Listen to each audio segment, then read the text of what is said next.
우연한 만남은 없다고 믿고 삽니다. 주 안에서 우연은 없습니다. 하나님께서 우리의 인생을 이끄시기 때문에 저와 오늘 여러분의 만남은 우연이 아닙니다. 하나님께서 우리를 왜 이렇게 만나게 하셨을까요? 매주 여러분은 강단에서 선포되어지는 귀한 말씀을 듣고 계십니다. 김정일 목사님 분당 만나교회 계실 때 정말 그 쨍쨍한 목소리로 말씀을 너무나도 능력 있게 전하셨기 때문에 금양로 집회 같은데 저희가 16명의 부목이 있었는데요. 그 당시에 김정일 목사님 설교하신 날은 많은 사람들이 오는 날일 뿐더러 저부터도 빨리 가서 은혜 받아야지 하고 달려갔던 사람 중에 한 사람입니다. 하나님께서 오늘 매주 이렇게 귀한 말씀을 우리 목사님을 통해서 듣고 계셨을 텐데 저를 세우셨을 때는 또 이유가 있겠죠. 이 귀한 만남을 통해서 여러분 한 사람 한 사람들에게 하실 말씀이 있어서 우리를 만나게 하신 줄 믿사오니 저 사람 머리가 왜 저럴까, 옷 색깔은 또 왜 저럴까, 다 빌려 입은 거라서 제 색깔은 아니지만 뭐 방법이 없습니다. 전 굉장히 더운 나라에서 왔기 때문에 옷이 별로 없어서 다 빌려 입고 왔습니다. 뭐 이런 다른 것들 신경 쓰지 마시고요. 나에게 뭐라고 하시나, 하나님이 오늘 나에게 뭐라고 하시나, 아멘. 나에게 뭐라고 하시나, 아멘. 저는 이렇게 좀 액티브하게 설교도 하지만 또 그런 반응이 있어야 설교를 또 잘합니다. 그래서 여러분들이 충청도 분이라는 것을 제가 알고 왔습니다. 그렇지만 아멘을 잘 하시기를 주님의 축복합니다. 나에게 뭐라 말씀하시나만 집중하시면 하나님께서 여러분에게 맞춤형 은혜를 주실 줄 믿습니다. 오늘 오전 예배 키워드는 은혜입니다. 자, 우리 옆에 있는 분들한테 은혜를 기억합시다 이렇게 한번 얘기해 주세요. 은혜를 기억합시다. 은혜는 하나님이 주신 값없는 선물이다 이렇게 들으셨을 겁니다. 선물은 그래서 받는 것입니다. 선물은 많이 받으면 기분이 좋습니다. 그렇죠, 여러분? 하나 받는 것보다 둘을 받는 게 좋고, 둘을 받는 것보다 열을 받는 게 좋고, 종합 선물 세트로 받으면 더 좋고, 하나님께서 여러분들에게 은혜 주실 것입니다. 마음을 여십시오. 자, 은혜는 값없는 하나님의 선물입니다. 그래서 은혜를 다 하나님께서 주시길 원하고 은혜를 받게 되는데 은혜를 받으면 나타나는 현상이 있습니다. 저는 8살 때부터 예수님을 믿었습니다. 정말 저희 집은 아무도 믿지 않는데 저 혼자 믿기 시작했어요. 나름 열심히 신앙생활을 했는데 제가 고등학교를 졸업하고 겨울 방학 때 집회를 가게 됐습니다. 겨울 수련회 같은 데 갔는데 거기서 정말 폭포수 같은 은혜를 받았습니다. 적당히 받은 것도 아니고 찔끔 받은 것도 아니고 정말 폭포수 같은 은혜를 받으니까요. 그 다음에 3가지 나타나는 현상이 있더라고요. 근데 그게 저에게만 나타났던 게 아니라 정말 많은 은혜를 받은 사람들에게 동일하게 나타나는 현상이더라고요. 첫 번째는요. 하나님을 알고 싶은 거예요. 하나님을 알고 싶다. 하나님이 어떤 분인지 알고 싶다. 어려서부터 신앙생활을 했지만 하나님을 정말 알고 싶은 마음이 생긴 거죠. 하나님 알고 싶습니다.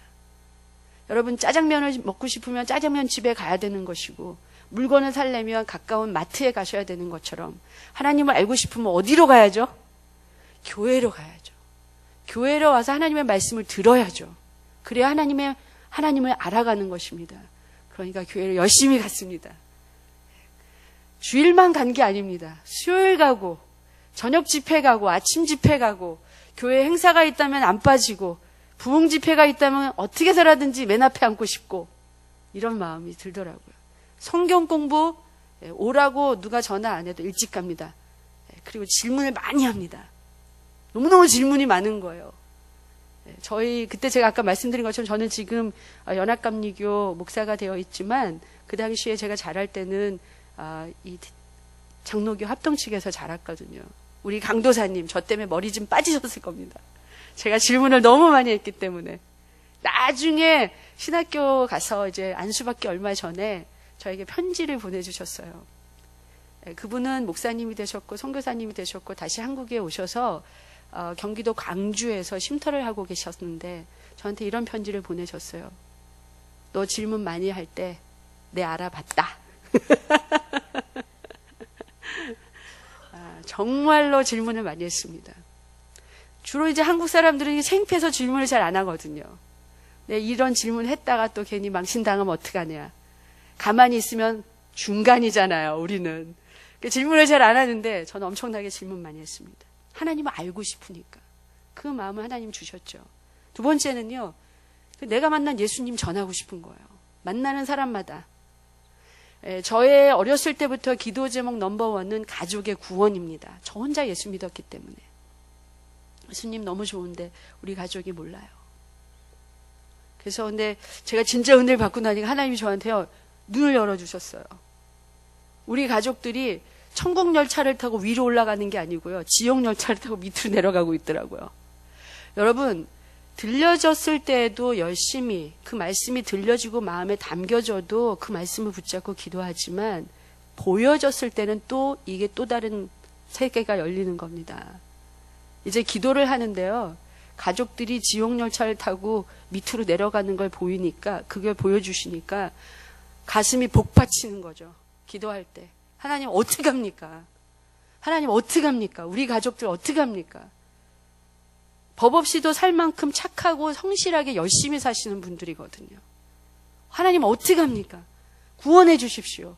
막 눈물 콧물 흘리면서 하나님 앞에 기도하는 거죠.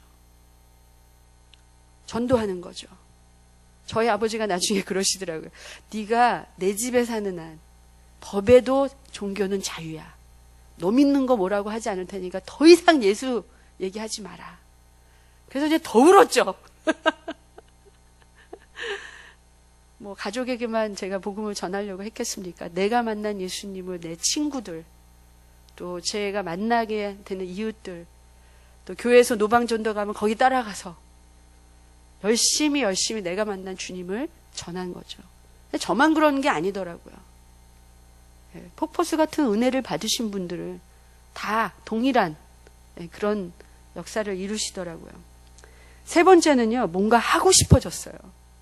뭔가 나도 은혜 받았는데 주님을 위해서 뭔가 하고 싶다. 나도 좀 쓰임받고 싶다. 이런 마음이 막 불같이 일어나는 거죠. 어떻게 그렇게 내가 교회만 왔다 갔다 했을까? 이건 기적이야.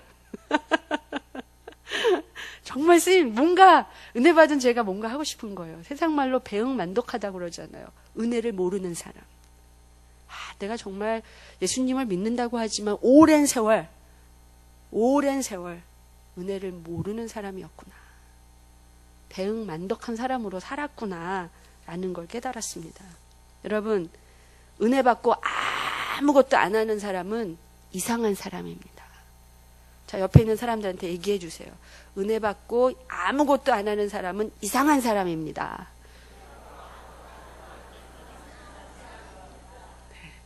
네. 은혜 받은 사람은 하나님 알고 싶고 전하고 싶고 뭔가 하고 싶은 마음이 드는 게 정상이에요. 근데 은혜 받고도 아무것도 안 하는 사람, 이상한 사람입니다. 저는 이 신앙 공동체 안에 들어온 사람들은 두 부류의 사람이라고 생각합니다. 한 부류의 사람은 성강교회 멤버십만 가지고 계신 교인이 한 부류고, 또 한 부류는 성장하고 성숙하는 예수의 제자 한 부류. 그렇게 두 부류라고 생각합니다. 여러분 10년, 20년, 30년 어떻게? 여러분은 멤버십만 가지고 계시는 성강교회 교인이십니까? 아니면 성장하고 성숙해 가시는 예수님의 제자이십니까? 멤버십만 가지고 있는 교회는요, 은혜 받고도 이상한 사람으로 살 수 있어요. 그렇지만 정말 예수님 은혜 받고, 하나님 은혜 받고 성장하고 성숙하는 그리스도인은 가만히 있지 못합니다. 소위 말하는 방콕할 수 없다는 거예요. 뭔가 하고 싶습니다. 어떤 사람입니까? 여러분 하나님 앞에 대답하셔야 돼요. 자, 두 부류 중에 어떤 사람입니까? 1번입니까? 2번입니까? 다 대답하셔야 돼요. 저한테는 꼭 안 하셔도 지금 주님이 여기 우리와 함께 하시니까 주님께 하셔야 돼요. 왜냐하면 아직도 우리 모두에게 시간이 있습니다.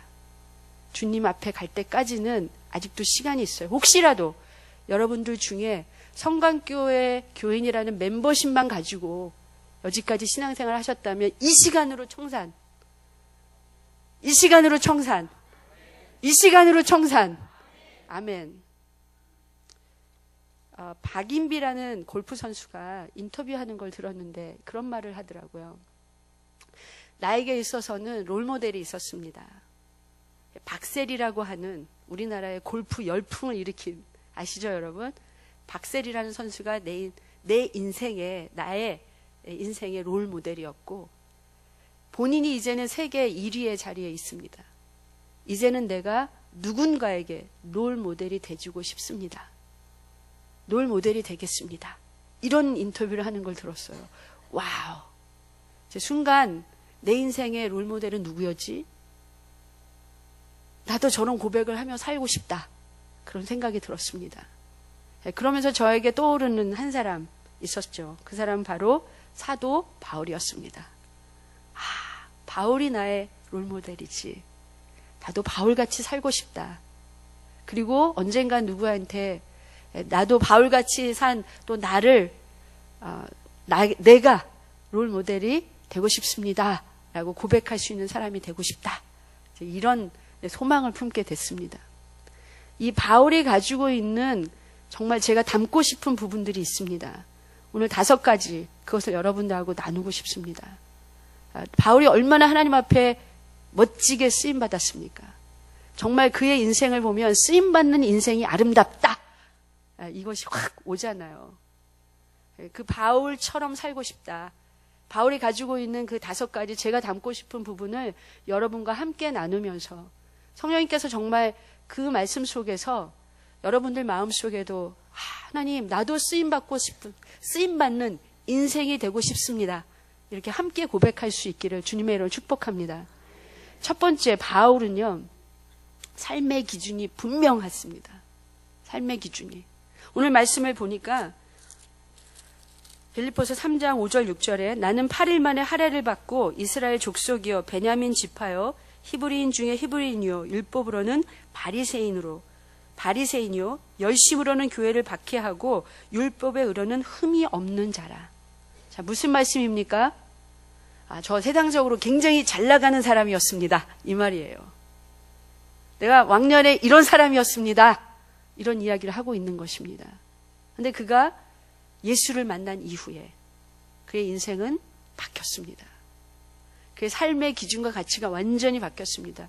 그냥 예수예요. 그냥 예수예요. 예수. 예수가 그의 전부가 되어버렸습니다.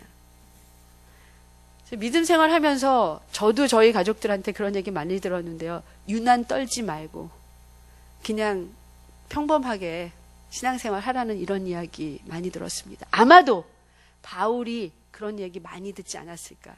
너 이렇게 왜 이렇게 유난 떨고 예수를 믿니? 이런 말을 들었을 것 같아요.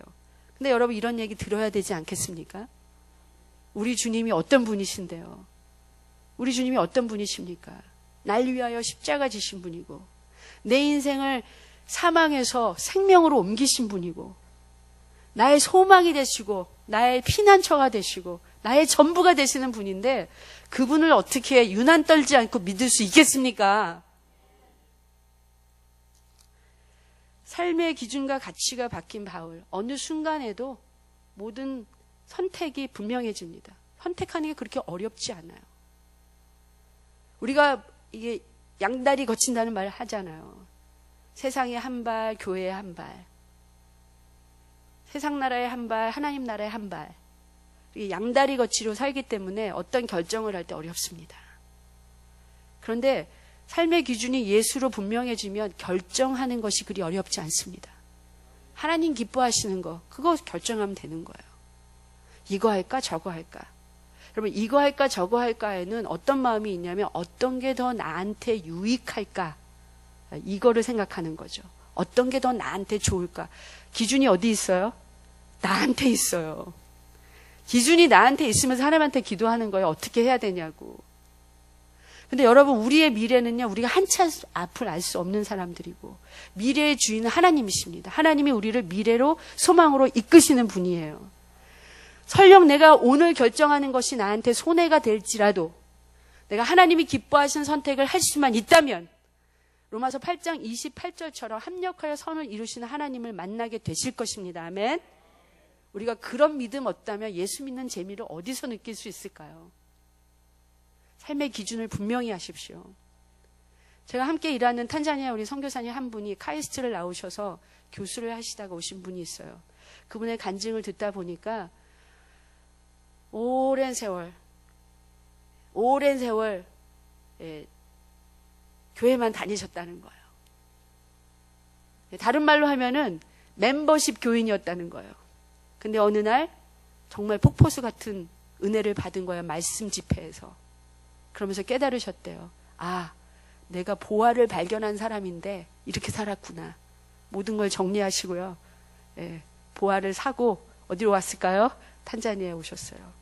여지까지는 주님 위해 산다고 하지만 결국은 나를 위해 살았다면 이제 남은 인생은 내가 주님을 위해 정말 살겠다. 그렇게 결정하시고 오신 거예요. 삶의 기준이 예수님 때문에 분명해졌죠. 우리가 우리 삶 속에서 이런저런 선택할 조건들이 있다면, 예를 들어서 아주 쉬운 예로 교회 안에서도 이런 섬김이 있고 이런 섬김이 있고 이런 섬김이 있습니다. 저는 바라기는 여러분들이 가장 남들이 안 할 것 같은 거, 남들이 어려워할 것 같은 거, 남들이 하기 좀 꺼려하는 것을 여러분이 선택하시기를 주님의 이름으로 축복합니다. 우리가 그런 사람이 돼야 되는 거예요. 예수 믿는 사람이. 저는 예수 믿는 사람이 담배 안 피고 술 안 먹는다, 이런 게 예수 믿는 사람의 상징이 되어서는 안 된다고 생각합니다. 저희 아버지 전도할 때 아버지 괜찮아요. 술 드시고 담배 드셔도 괜찮습니다. 주님 앞에 나오세요. 언젠가 아버지 스스로가 술도 끊고 담배도 끊게 될 거예요. 주님을 진짜 만나보세요. 내 몸이 주님의 성전이고 주님이 함께 하시고 주님이 기뻐하지 않으시면 하고 싶지 않게 되거든요. 끊게 되는 거예요. 그게 예수 믿는 사람의 상징이 될 수 없습니다. 예수 믿는 사람은 가난한 사람을 도울 줄 아는 사람, 예수 믿는 사람은 정직한 사람, 예수 믿는 사람은 거짓말하지 않는 사람, 예수 믿는 사람은 나눌 줄 아는 사람, 예수 믿는 사람은 자신만을 위해 살지 않는 이기적인 사람이 아닌 사람, 예수 믿는 사람, 이런 사람 돼야 되지 않겠습니까? 삶의 기준이 분명한 사람은 그렇게 살아갈 수 있습니다. 그리고 그렇게 우리가 살아갈 때 정말 손가락질 받는 한국교회가 다시 칭찬받고 교회로 사람들이 몰려들 거라고 저는 확신합니다. 자, 삶의 기준이 무엇입니까? 여러분의 삶의 기준은 무엇입니까? 예수님이십니까? 아멘. 자, 두 번째 제가 바울에게서 본받고 싶은 것은 이 바울이라는 사람은 영적 집중력이 대단한 사람입니다. 영적 집중력이 대단한 사람. 오늘 말씀에 13절과 14절을 보니까요. 형제들아, 나는 아직 내가 잡은 줄로 여기지 아니하고 오직 한 일, 즉 뒤에 있는 것은 잊어버리고 앞에 있는 것을 잡으려고 표대를 향하여 그리스도 예수 안에서 하나님이 위에서 부르신 부르심의 상을 위하여 달려가노라. 아멘. 목표를 삼고 그 목표에만 집중하고 있는 거죠. 하나님 앞에 나오는 사람은 그분이 계신 것과 그분이 상 주시는 분이심을 믿어야 할지니라. 내가 받을 상만 생각하고 있는 거죠.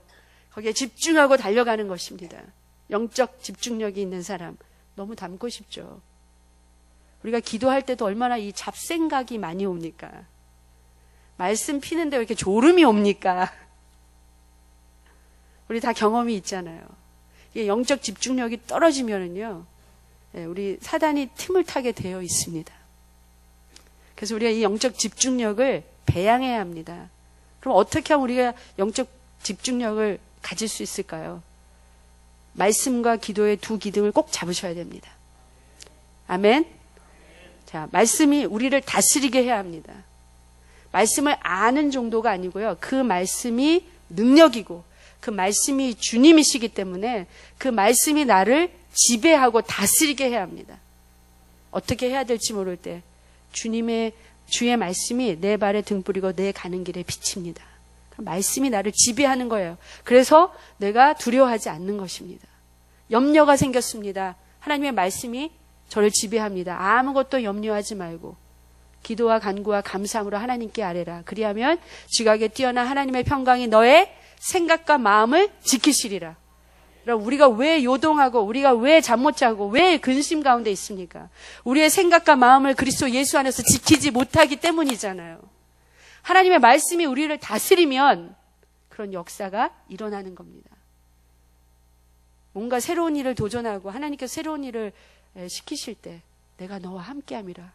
그 말씀이 그냥 확 저를 사로잡는 거죠. 우리를 사로잡는 거죠. 그럼 두렵지 않습니다. 그래서 영적으로 계속 주님만 바라보고 갈 수 있는 거죠. 이 세상의 소리가 무지무지 많습니다. 무지무지 많습니다. 만약에 여러분이 집을 하나 사려고 해보세요. 주변에 얼마나 많은 사람들이 얼마나 많은 이야기를 해주실지. 소리가 무지 많습니다. 그 많은 소리 속에서 주님의 소리를 분별해서 들어야 되거든요. 우리 믿음의 사람은. 그래서 말씀을 붙잡으면 그 말씀이 우리를 이끌어 가셔서 분별하게 하는 겁니다. 아멘. 자, 또 한 가지 기둥은 뭐라고 그랬죠? 기도입니다. 여러분, 기도하면, 기도에 대한 얘기는 설교를 엄청나게 많이 들으셨을 거예요. 네, 한 가지만 제가 오늘 강조하고 싶은 것은 기도하면 불이 온다. 성령의 불이 온다. 성령의 불이 온다. 자, 기도하면 불이 오는데요. 이 불이 우리 죄악을 태우고 우리의 잡생각을 태우고 우리의 사심을 태우고 우리의 헛된 마음을 태우고 우리의 근심을 태우고 우리의 두려움을 태워버리고 불이 오면 그런 역사가 일어나는 겁니다. 자, 그럼 한번 생각해 보세요, 여러분. 그러한 것들이 다 태워졌을 때 여러분은 어떻겠어요? 평안하고 기쁨이 충만하겠죠. 그러면 능력이 생기는 겁니다. 자, 말씀과 기도의 두 기둥을 꼭 잡으시고 영적인 집중력을 놓치지 않으시기를 주님의 이름 축복합니다. 영적인 집중력이 흐려지면 이 주님을 섬기는 일에 방해되는 것들을 만나서 어찌할지를 몰할 때가 많습니다. 집중하십시오. 아멘. 자, 세 번째는요. 이 바울이라는 사람은 자기 달란트와 은사를 극대화한 사람이더라고요. 자기 가지고 있는 거, 하나님이 주신 것들을 극대화해서 하나님께 영광 돌린 쓰임받는 인생. 너무 멋지죠. 이 사람은 텐트 메이커였습니다. 그래서 이 사람 달란트는 텐트를 잘 만드는 거였습니다. 또 이 사람에게는 영적인 은사, 가르치는 은사, 우리 김정희 목사님도 가르치는 은사가 있으시는데 가르치는 은사, 말씀의 은사, 전도의 은사, 분별의 은사, 제가 그 성경에서 이야기하는 모든 그런 은사들은 다 가지고 있는 것 같아요. 네, 여러분 많은 은사를 가진 거, 얼만큼의 많은 은사와 달란트를 가졌냐는 거는 별로 중요하지 않습니다. 한 가지를 가졌을지라도 그것을 쓰는 게 중요한 거예요. 나 이런 은사가 있어! 라고 자랑하시는 분이 있으면 난 정말 바보야! 이렇게 얘기하시는 건 똑같은 거예요. 한 가지 달란트와 은사 있을지라도 그것을 주의 교회와 나라를 위해서 쓰시는 것, 그것이 가장 소중합니다. 자, 여러분은 어떤 은사와 달란트를 가지고 계십니까? 바울은 자기가 가지고 있는 모든 것을 극대화해서 하나님 앞에 영광을 돌렸는데 여러분은 어떤 달란트와 은사를 가지고 계십니까? 뭐를 가지고 계신지 아시기나 하시는 겁니까? 자, 나는 알고 있다 하시는 분 한번 손 들어주세요. 오전 예배, 7시 예배 때 감사합니다. 한 분이 손 드셨습니다. 두 분, 사모님까지 두 분이, 세 분. 네, 지금 지금 충청도식입니까? 천천히 이렇게 자꾸 한 분씩 반응이 오는 것 같은데. 네. 자기 달란트와 은사를 아는 것은 굉장히 중요합니다. 자, 한번 예를 들어 듣겠어요. 하나님이 나에게 가르치는 은사를 주셨다. 왜 주셨을까요? 가르치라고 주신 거죠. 네, 교회 학교든 아니면 작년 성경 공부든 제자 학교든 하나님께서 가르치라고 주신 겁니다. 그러니까 내가 어떤 은사를 가지고 있냐 아는 게 중요한 거죠. 어디 가서 어떤 사역을 하기를 원하시는지가 그 속에 다 들어가 있거든요. 자, 내가 아름다운 목소리와 찬양하는 것을 즐겨합니다. 그런 달란트를 나에게 주셨다면 왜 주셨을까요? 찬양하라고 주신 거죠. 그렇기 때문에 우리가 어떤 달란트와 은사를 가지고 있느냐 아는 것은 너무나 중요합니다. 그것이 한 가지일지라도. 근데 분명한 것은요, 믿음의 사람, 성령 받은 사람, 은혜 받은 사람은 한 가지 은사는 다 가지고 있습니다. 단지 모를 뿐입니다. 자, 지금 한 5손가락 안에 들어가시는 분이 손을 드셨기 때문에 우리 김정일 목사님께 다시 부탁을 드려야 될 것 같아요. 만나교회에 있을 때 우리 김정일 목사님이 은사 발견 세미나를 처음 시작하셨습니다. 우리 만나교회 센세이션을 일으키셨어요. 정말 인기 강좌, 매 강좌 때마다 매진되는 강좌, 서로 듣고자 하고 듣고 난 다음에 너도 들어라고 소개하는 강좌가 은사 발견 세미나였어요. 그 당시에. 목사님 하셔야겠습니다. 네, 우리 성강교회 성도들이 어떤 달란트와 은사를 가지고 계신지 아셔야 더 정말 아름답게 쓰임받으시는 분들이 많으실 것 같으니 꼭 하십시오. 꼭 하십시오, 목사님. 저도 제가 뭘 가지고 있는지 잘 몰랐었습니다. 저도 잘 모르고 있었는데요. 제 주변에 있는 분들이 말씀을 해주시더라고요. 한 가지, 두 가지, 너는 뭘 잘해? 이러면서 말씀해 주시고. 또 제가 실제로 이제 사역에 참여해 보면서 알겠더라고요. 아, 이게 내가 잘 하는 거구나. 그리고 이게 은사를 주셔서 이렇게 할 수 있는 거구나. 어떻게 아냐면은요, 내 마음의 기쁨을 통해서 알 수 있더라고요. 하나님이 주신 달란트와 은사를 쓸 때 성령이 오셔서 날 통해 일하시거든요. 그래서 하나님의 일도 아름답게 되고요. 결과적으로 나의 마음에는 기쁨이 충만합니다. 아무리 힘든 일이라도. 제가 한 사역 중에 하나가 영성훈련 사역이었는데 노가다입니다. 엄청 힘들어요. 3박 4일 동안 잠 못 자고 하는 그런 사역인데 굉장히 힘든데요. 하나님께서 일하시고 제가 그 은사가 있어서 거기에 저의 역할이 있어서 감당하고 나면은요, 몸은 굉장히 피곤해요. 근데 제 영이 너무 기뻐요. 그래서 제가 하나님 앞에 이런 고백을 할 때가 많았습니다. 주님, 몸은 정말 너무너무 피곤한데 너무 좋아서 오늘 못 잘 것 같아요. 잠이 안 올 것 같습니다. 이런 고백을 할 때가 많았어요.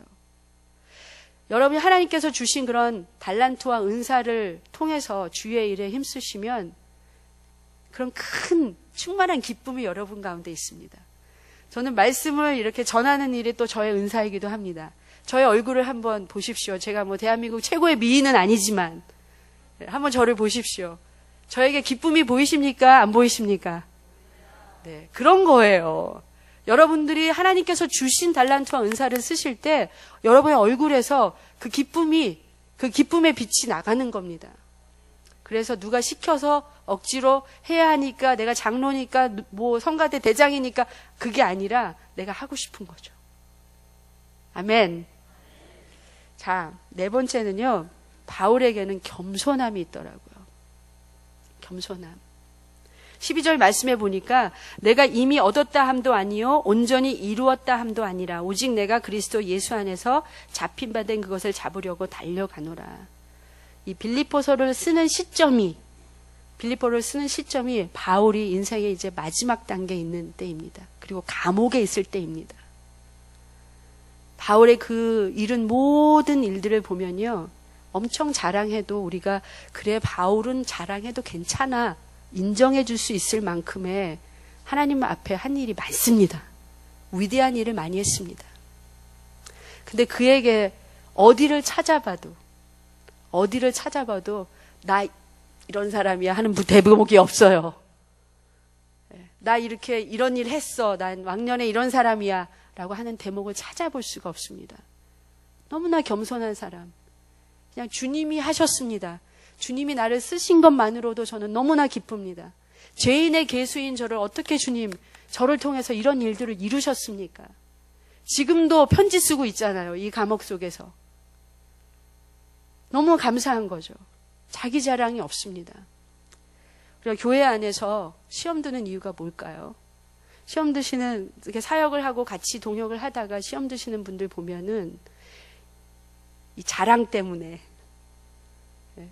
인정 안 해준다는 것 때문에 시험 들고 사역을 방학하시는 분들이 많이 있습니다. 혹시라도 그런 분들 계시면 여러분 계약하실 때입니다. 계약하십시오.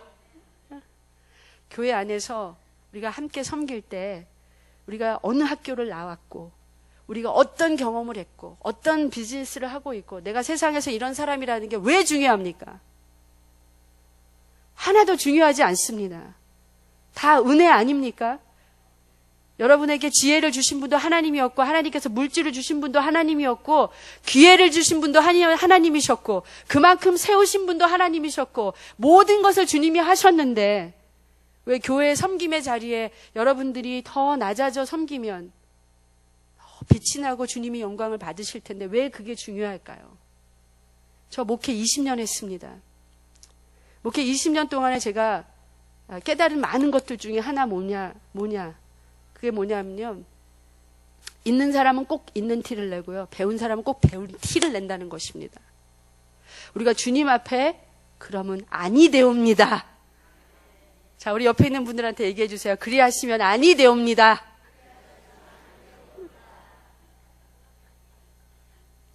우리 은혜 받은 사람들이잖아요. 쓰임받는 인생이 아름다운 걸 아는 사람들이잖아요. 실력은 높아도, 예수 믿는 실력은 높아도 자세가 낮으면 존경받게 돼 있어요. 그 사람 주위에 사람들이 모이게 돼 있어요. 그리고 저 사람하고 좀 친해지고 싶다. 어떤 사역을 하면 저 사람하고 좀 같이 하고 싶다. 이런 마음이 드는 거죠. 시대가 어떤 시대냐면 그야말로 계급장 떼고, 무슨 말씀이냐, 목사, 장로, 권사, 집사 뭐 이런 계급장 떼고 남녀노소 할 것 없이 성령의 기름 붓이 있는 사람을 통하여 하나님의 일이 이루어지는 시대입니다.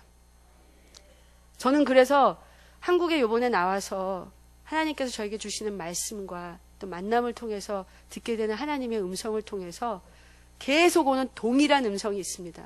여기 오기 전에 대전에서 이제 아펜젤러 선교사님에 대한 특강을 들었는데 또 동일한 거예요. 영선아, 제 이름이 김영선이잖아요. 영선아, 정신 차려라. 정신 차려라, 정신 차려. 지금이 어느 때인데 정신 차려라. 너도 넘어질 수 있어. 너도 넘어질 수 있어. 정신 차려. 그런 메시지를 계속 듣고 있습니다.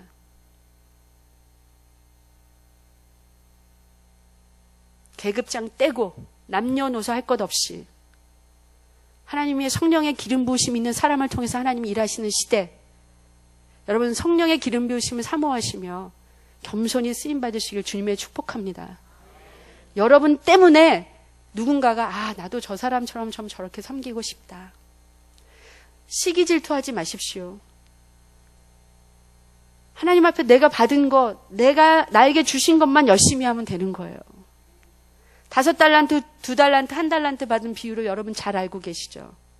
1달란트 받은 사람도 2달란트나 5달란트 받은 사람처럼 자신의 전부를 투자해서 그것을 주님께 드렸다면 동일한 은혜, 동일한 상금을 주셨을 것입니다. 저 사람하고 나하고 비교하지 마세요. 이렇게 생각하셔야 됩니다. 내가 없는 은사를 당신이 가지고 있어 행복합니다. 내가 없는 경험을 자매님이 가지고 계셔서 행복합니다. 우리가 이렇게 함께하니 얼마나 좋습니까? 자, 그렇게 서로 겸손히 섬길 때 하나님께서는 우리를 통해서 마음껏 일하실 겁니다. 여러분의 마음에 기쁨이 충만해질 줄 믿습니다. 자, 마지막으로 한 가지 더 말씀을 드릴게요. 이 바울을 보니까 영광의 고난에 참여한 사람이었더라고요.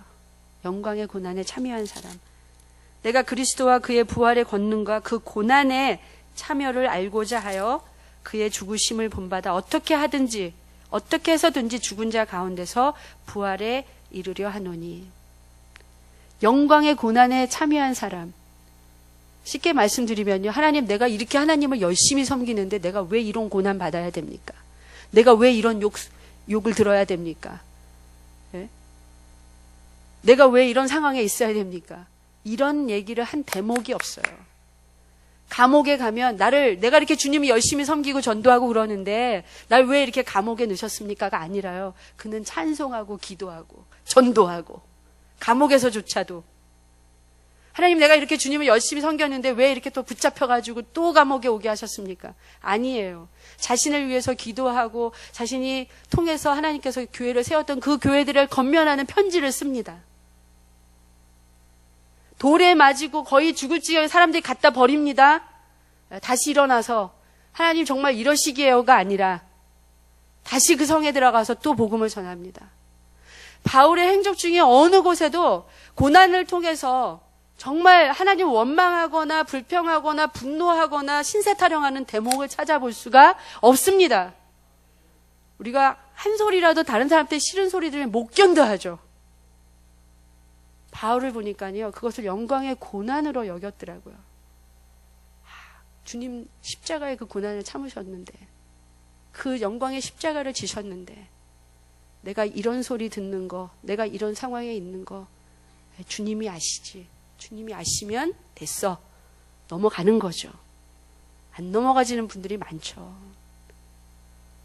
넘어가십시오. 영광의 고난에 중국 교인이, 지하 교인이 쓴 시 중에 한 대목이 있는데 이렇습니다. 예수 이렇게 믿다가 언젠가 나도 잡혀가겠지. 내가 예수 복음 전하다가 언젠가 죽음 당하겠지. 그런데 괜찮아. 주님 날 위해 십자가 지셨는데 부활의 영광이 있을 거야. 뭐 그런 대목의 시를 썼습니다. 얼마나 가슴이 찡하던지요. 여러분, 영광의 고난에 참여하시는 쓰임받는 인생이 되시기를 주님으로 축복합니다. 정말 우리는 이 마지막 때에 살고 있습니다. 은혜를 헛되게 쓰는 우리가 아니라 정말 그 은혜, 귀한 은혜를 값지게 쓰는, 값없는 은혜지만 값지게 쓰는 우리 성강교회 모든 성도님 되시기를 주님으로 축복합니다. 아멘. 기도하겠습니다.